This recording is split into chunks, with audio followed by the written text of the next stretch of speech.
আচ্ছা ভাই, আপনি তো মানে থরস অফ বিল্লালের একজন খুবই ভক্ত, এটা আমরা জানি। জি ভাই। এখন আপনার গুরুর আইডি মনে করেন যে খোলার আগেই বাদ হওয়ার পথে, ঠিক আছে?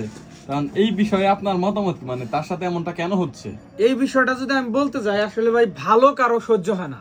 আচ্ছা, সর্বপ্রথম কথা হচ্ছে, থরস অফ বিল্লাল ভাই হচ্ছে মানবতার নিয়ে কাজ করতেছে। তো মানবতার কাজগুলো সবার পছন্দ না কি কারণে আমি বলি। এখন এই সুজন ভাই, আপনার বাপের অর্থ সম্পদ আছে, আপনি কন্টেন্ট ক্রিয়েট করেন, আপনি একটা চাকরি করেন, আপনার মানি ব্যাগ বোঝায় কিন্তু টাকা আছে না? না, এখন অতটাও নাই। এক্সাম্পল আমি আচ্ছা, বুঝাইতেছি, হ্যাঁ, আছে। আচ্ছা, আচ্ছা। বা আপনার কিন্তু 2, 4, 5, 10 হাজার টাকা দেওয়ার মতো অ্যাবিলিটি আছে না? হ্যাঁ। আপনি যদি দেখলেন যে একটা অসহায় মানুষ আর আমার 5,000 টাকা দিলে আমার কিছু হবো না, 2,000 টাকা দিলে আমার কিছু হবো না, আপনি কিন্তু দিতে পারবেন। আর সেই অ্যাবিলিটিটা আপনার আছে, কারণ আপনার বাবার আর্থিক সম্পদ আছে, আপনি নিজে চাকরি করেন, আপনার একটা দোকান আছে, সেই দিক থেকে কিন্তু আপনি পারবেন না? আমি সাইফুল, আমি হুন্ডা দিয়ে খাই, আমার নুন আনতে পান্তা পোড়ায়, আমি 10,000 টাকা 20,000 টাকা যদি আপনার কারো দেই, তখন আপনার কারণে হিংসা হবো যে হালাই খাই হুন্ডা দিয়ে, এ হালাই দিতেছে মানুষের অনুদান। আপনার কে লিখে হিংসা হবো জানেন? কারণ আপনি দিবার পারতেছেন, দেওয়ার মতো যোগ্যতা আছে, অ্যাবিলিটি আছে, টাকাও আছে, কিন্তু আপনি দিবেন না। কিন্তু আর একজনের ভালো আপনি দেখতে পারবেন না। এই কারণে থরস অফ বিল্লাল উঠতে পারবো না। কারণ ও প্রচুর পরিমাণ হলো, মনে করেন যে খালি ওই যে মানুষে হেল্প করো, টেহা দাও 5 লাখ 10 লাখ 15 লাখ কেরা দিছে পর্যন্ত? কিন্তু এই বাংলাদেশে কে দিছে 15 লাখ? কে দিছে? 3টা ওই যে গড়পুরা গেছে যাইতাছে, বগুড়া দিয়ে যাইতাছে, দেখা যে চিকরা চিকরি কি হইছে। আপনার এইরকম লোক আছে, আরো আছে, মানে থরস অফ বিল্লাল জায়গা এটা না ব্যাপারটা, আরো লোক আছে আলোচিতর মধ্যে থরস অফ বিল্লাল আছে। কিন্তু আপনার যে গুরু, আপনার গুরু মাঝে মধ্যে একটু পাগলামি করে, এটা তো জানেন না? এটা ট্রেন্ডিং। শুনেন, যখনে বললো যে থরস অফ বিল্লাল পাগল, থরস অফ বিল্লাল থরস অফ বিল্লাল তখন বুঝেন কি করলো? কুড়াল নিয়ে দৌড় দেয়, তাও মিলিয়ন। তা ঠিক আছে, কথা বুঝেন কি হয়েছে? আলামিন ভাই আগুন নিয়ে পুইরা গেছে, আলামিন ভাইয়ের ভিডিওতে 10 মিলিয়ন ভিউ হয়েছে, হে আগুন দ্বারাই ভিডিও শুরু করেছে। আলামিন ভাই যে ভিডিও করলো, তারপর কি কেউ আগুন নিয়ে এত আলোচিত হয়েছিল? হয় নাই। কিন্তু থরস অফ বিল্লাল যখন এইটা নিয়ে ভিডিও করছে, 10 মিলিয়ন, এই আমার বাংলাদেশ 10 মিলিয়ন শুরু হয়ে গেছে। ঠিক আছে, যে একটা বিশেষ মানে তারা হচ্ছে সবসময় ট্রেন্ডিং এ থাকতে পছন্দ করে, মানে তাদের একটা নেশা যে আমরা ট্রেন্ডিং এ থাকবো। এখন আমার প্রশ্নটা হচ্ছে, আপনি কি মানে বিগত যে আপনার, এখন তো আপনি একটু কাজের ব্যস্ততায় দেখলাম আজকে আপনার লাস্ট আপডেট, কাজের ব্যস্ততা, ভিডিও দিতে পারছেন, তো নেক্সট থেকে আপনি কি এই ধরনের কন্টেন্টই দিয়ে যাবেন, না সামনে অন্য কিছু করার চিন্তা ভাবনা আছে? আমি মানে আমার দিক যদি বলেন, তাহলে আমি সর্বোচ্চ চেষ্টা করব আমার নিজের জ্ঞান, আমার নাগরপুর, আমার টাঙ্গাইলকে সব জায়গায় তুলে ধরার চেষ্টা করব। আর আমি যেহেতু ছন্দর ভিডিওটা কি কারণে করি, আছে তো বলেন। আমি যখন ভিডিও করি, মানে কন্টেন্ট জগতে যখন পা দিলাম, তখন আমরা গ্রুপে ছিলাম 10 জন। আচ্ছা, 10 জন গ্রুপে আমরা কি করতাম? এই ফানি ভিডিও, সিআইডি, এই সব ভিডিও করতাম। আস্তে আস্তে সময় যায়, লোক কমে যায়। থরস অফ বিল্লাল রে আমি অনুপ্রেরণা এই কারণে মানি, থরস অফ বিল্লাল রে আমার ভালো লাগে এই কারণে, যখন আমার এই কন্টেন্ট ক্রিয়েশন জগতে আমার সাথে লোকজন চলে গেল, মানে তারা আর ভিডিও করবে না, তাদের সমস্যা হয়, করতে পারে না, ফ্যামিলির থেকে প্রবলেম, অনেকে অনেক কথা কয়, তো চলে গেল। তখন আমি কি করলাম? মনে মনে ভাবলাম যে আমি আর ভিডিও করব না, ছেড়ে দিই। তো ওই সময় আমি থরস অফ বিল্লাল ভাইকে ফলো করি। কি কারণে ফলো করি?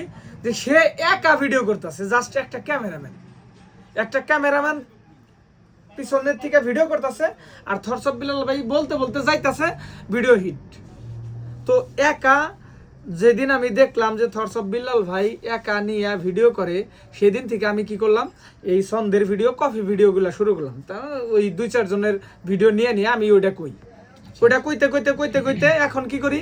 আমি 2-4টা ভিডিও লেখি, নিজের জ্ঞানে, নিজের মেধায় চেষ্টা করি। তো আমি সামনের দিকে এই ধারাটাও অব্যাহত রেখেই সামনের দিকে এগিয়ে যাব ইনশাল্লাহ, যদি আল্লাহ তাআলা চায়। হচ্ছে আমরা যেটা বুঝতে পারলাম সেটা হচ্ছে যে আপনার মানে মাঝে মধ্যে এরকমটাও শুনি যে ক্যামেরা ধরার লোকও পাওয়া যায় না, আর এখানে কমেডি কন্টেন্ট বানাইতে গেলে 4-5 জন একটা, এই যে এখানে একটা শিক্ষার বিষয় যে মাঝে মাঝে ক্যামেরাম্যানও পাওয়া যায় না। তো আজকে আমি যে জায়গায় ভিডিওটা করতেছি, এখানে দেখলাম 10,000 টাকা দামের একটা গিম্বেল আমাদের সুজন ভাই কিনছে। তো সে আজকে এখানে দেখাইলো যে ভাই, যদি এইটা নিয়ে আপনি ভিডিও করেন বা একটা স্ট্যান্ড খাড়া করে দিয়ে আপনি ভিডিও বলেন, তাহলে এই গিম্বেলটা যেদিকে যাবেন সেদিকে ঘুরবে, এটাও কিন্তু একটা শিক্ষা। আচ্ছা, ঠিক আছে, হ্যাঁ, আমি এই প্রসঙ্গ বাদ দিয়ে আমি আপনাকে একটু প্রশ্ন করি, সেটা হচ্ছে যে মানে আপনার কথা হচ্ছে যে লোক পাওয়া যায় না, আর হচ্ছে থটস অফ বিলালের যে কন্টেন্ট, ওই কন্টেন্টে জাস্ট আপনি একা অভিনয় করলেই জাস্ট ওটারে কাঁপিয়ে দেওয়া যায়, হ্যাঁ হ্যাঁ জাস্ট কেউ একটা খালি ক্যামেরা একটু ধরে রাখে, হ্যাঁ, হ্যাঁ, হ্যাঁ। এর জন্য কি মূলত থটস অফ বিলালকে ফলো করা? হ্যাঁ হ্যাঁ হ্যাঁ, এটাই মানে ফলো তো শুধু এটা না। নাকি 3 মাসে 44 লাখ কোনটা? না না না, 3 মাসে 44 লাখ এটা হলো আপনার আমাদের কাছে স্বপ্ন। আচ্ছা। কিন্তু থটস অফ বিল্লাল রে ফলো করার উদ্দেশ্য একটাই, যে সে একা ভিডিও করে কাঁপাইতেছে, আমি কেন পারবো না? তবে এটা ঠিক যে ছন্দ মিলিয়ে যে 2-4 লাইন গাওয়া বা বলা, এটা থটস অফ বিল্লালই প্রথম শুরু করছে বাংলাদেশে, তারপরে হচ্ছে বাকি সবাই। সো এই দিক থেকে থটস অফ বিল্লাল। আপনি আপনি আপনি এখন একটা জিনিস দেখেন যে ফানি ভিডিও কয়জন করে, এই টোটাল বাংলাদেশে কয়জন করে? হাতে গোনা কয়েকজন বা কয়েকশো, না আছে, অনেকেই আছে কয়েকশো, কমেডি কন্টেন্ট কিন্তু ওই রকম কিন্তু এই ভিডিওগুলো যায় নাই। কিন্তু থটস অফ বিল্লাল 100 না 200 না 500 থটস অফ বিল্লাল এতদিনে তৈরি করে ফেল দিছে, যাদেরকে এখানে মোটামুটি অল বাংলাদেশের মানুষ চিনে। তো যাই হোক, তো দর্শক বন্ধুরা, আমরা কথা বলছিলাম থটস অফ বিল্লালের একজন পাগলা ভক্তর সাথে। তো তার কথা শুনে আপনারা বুঝতে পারলেন যে আসলে তিনি থটস অফ বিল্লালকে কিভাবে নিজের ভিতরে গ্রহণ করেছেন। আসলে সবারই একজন আইডল থাকে, বা কারো একটা দিক ভালো লাগে বা তার অনুপ্রেরণা নিয়ে কিন্তু একটা কাজে, যে কোনো কাজেই হাত বাড়ায় বা সামনের দিকে আগানোর চেষ্টা করে। তো তারই কিন্তু ব্যতিক্রম নয় আমাদের সাইফুল ভাই।